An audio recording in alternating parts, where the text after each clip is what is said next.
Please welcome New York City Council Speaker, Quinn.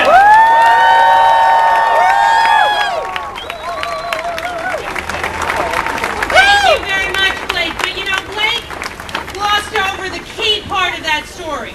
And the key part of that story he glossed over is really in some ways represented by how big this march is today. Blake left McCoy's and did something about it. He blogged about it. He called people. He didn't stay silent and just take being a victim. He decided he was going to be a survivor, and that's what caused the city of New York to respond to what has happened, and that is what all of you are doing here today. I want to thank my colleagues who are with me today. We have Councilmember Tish James from Brooklyn, who is an enormous ally of the LGBT community. We also have one of our two openly gay city council members from Queens, Jimmy Van Bramer.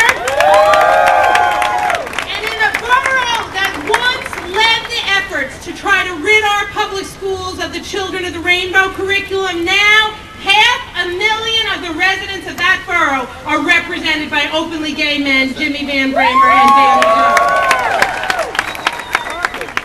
I want to thank Kathy and Ron and Blake and everyone who is part of putting today's event together. I want to congratulate all of your grand marshals, Peppermint, Reverend Baumgartner, the Rule family, Sue L. Morgan, everyone who is making today happen. I have to say, I turned the corner, and in my mind, I thought we were gathering again in City Hall Park.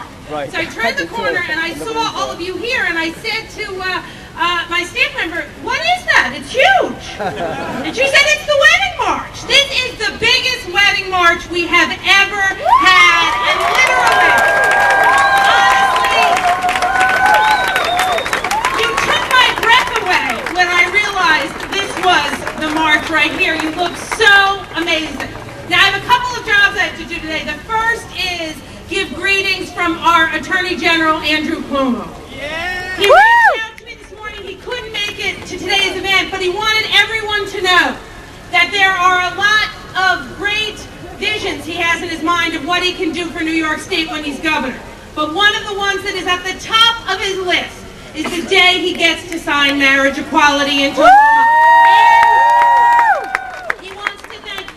You for helping make that day a reality for him and for all of us in New York.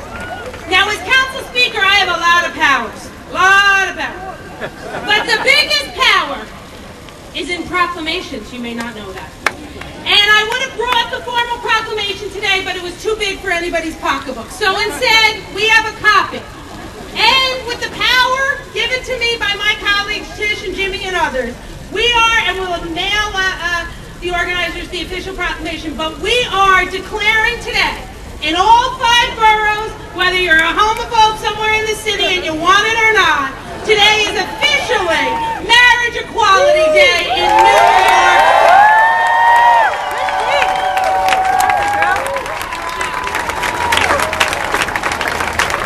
Just in closing, before I turn the mic over to Jimmy and Tish, I want to personally say thank you.